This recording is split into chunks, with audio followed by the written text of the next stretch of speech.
I remember seeing Jurassic Park for the first time and being blown away, and mostly scared because I was 9 when the film was released. Who doesn't remember all the great lines and scenes that made this film a really great movie? Well, how does the Jurassic Park for Sega Genesis hold up to the film? Let's take a look at Jurassic Park and find out if it's any good. So this game was developed by Blue Sky Software. Yeah, I've never heard of them either. Developers of favorites like Ninja Gaiden on the Atari Lynx, Vector Man, and Vector Man 2 for the Sega Genesis were the only games that stood out to me. But they closed in 2001 when their parent company was in financial trouble. Who could I possibly be talking about? None other than Titus Software. Yeah, the same Titus Software that presented us with the abomination known as Superman 64. I glanced at the list of other games Titus Software shipped out, and I didn't see any I recognized at all. So it's not really a loss to me, because I rented Superman 64 when it came out, and I fell victim to its complete bullshit. But I digress. I've never played this version of Jurassic Park. I grew up with the Game Boy and the Super Nintendo versions, so I think this should be interesting.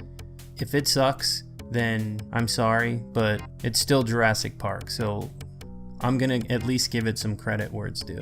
I can't say much about the box art since it's just the Jurassic Park logo over some trees, but I can say this version is supposed to be following the movie. But on the back of the box, it says a hurricane frees the dinos. That isn't what happened, no thanks to Dennis Nedry.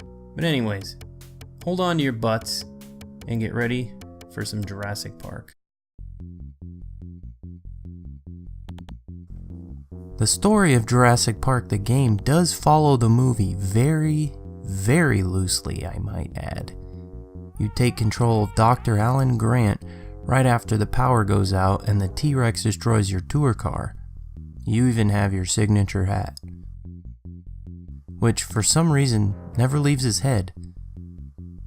Oh. Okay. I was wrong. So the game starts out with Dr. Grant slipping and sliding around the jungle, looking for a way back to the visitor center. You'll fight Triceratops, Compies, Pterodactyls, and even the Dilophosaurus. They all want Dr. Grant dead for some reason. Do you remember this part in the movie where Grant bounces on tree branches and gets crushed by a rock? Wait, yeah, that didn't happen. Let's continue. After the jungle, you arrive at a power station, and this level is really confusing. Plus, the horrible sounds of electricity are blaring in your ears for most of the level. Trust me, it gets super annoying. It seriously just sounds like a TV on static. Like, you get what I'm saying. Just listen. Then you get to the raft level. And I have to say from the bottom of my heart, fuck this level! This is one of those trial and error type levels where you die from pretty much anything. You fall over the waterfall, you die. You jump out of your boat. Guess what? You drown. And to top it off, you have to collect gas cans so your boat can continue to fight the current. Along the way, you have to dodge the T-Rex because for some reason, this level wasn't hard enough. Look at this. The game expects you to know which path to go. And of course, you only get 3 lives. And when you die, which you will, I died many times, you have to watch the intro all over again and then enter the password screen to finally start the level again. I swear I did this like 50 times. It just got to the point where I stopped capturing footage for this level because I felt like I was wasting my time. But I finally got good at it, remembered what to do and where to go, And I even used a little glitch to collect these gas cans without having to go up on the ledge. Yeah, nice. But when the hell did this happen in the movie? And where are John Hammond's grandkids throughout this whole thing? Anyways, this level is just as bad as the raft level. The constant slowdowns were a pain in the ass when I was trying to jump from ledge to ledge. Of course, then you have this part where you ride the Brontosaurus down and you have to time your jump to make it on the rail. What a pile of shit. I cannot seem to get that jump, and that's where you lose all your lives. Then you have this part where you have to hit a switch and climb up before the door closes. The slowdown made it nearly impossible my first few times because I didn't realize all I had to do was jump up and I didn't have to move side to side like I was doing. So after the sewers came this part. Do you remember Grant running around volcanoes spewing lava?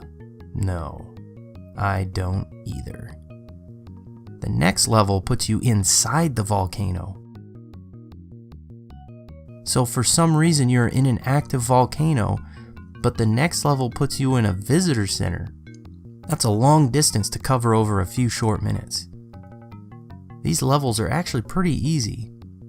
You have the raptors chasing you, but don't worry, Grant has become a professional door kicker. Yeah. Too bad he can't close the doors behind him. Well, not like it matters anyways. The raptors can open the doors too. Clever girl. The final boss on this game is actually pretty easy when you figure it out.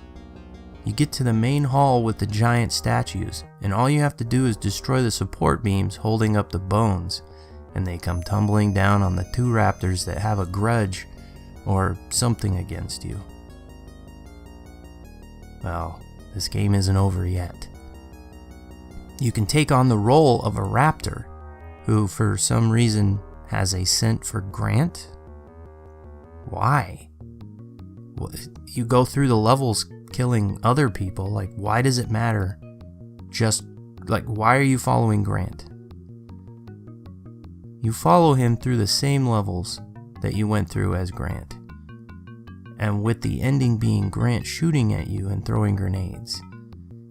All you have to do is attack the base that is holding the giant statues and bam, it comes down. But Grant runs away even though the screen says that you got him. That part confused me. So the controls in this game are terrible. From jumping to shooting, everything is delayed, and it took me a long time to get used to them during times when I had to make a jump or grab a ledge. I was constantly over jumping or under jumping, and it sucked. The graphics on this game aren't too bad, but the lack of cutscenes is what really gets me. There's only an intro and an ending cutscene for both campaigns. In between the levels, you get to read text. I don't like reading text. I want to see cutscenes. I want to see awesome shots from the movie recreated in my video game.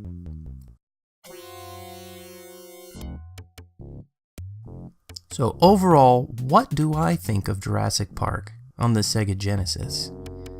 I had a really hard time wanting to continue to play. This review has actually been in the making for almost 2 months. If it wasn't for this password system, I probably would have never finished it. And I gotta say that I cannot recommend this game at all. I would recommend the Nintendo or the Super Nintendo versions. Those are by far better.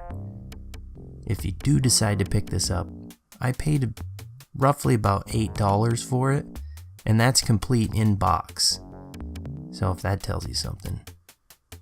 If you do try it out, let me know what you think. Maybe I wasn't hard enough on it. Maybe I was too hard on it. I don't know. Well, I have said enough about Jurassic Park. As always, I'm Veteran Gamer. Thanks for watching, guys.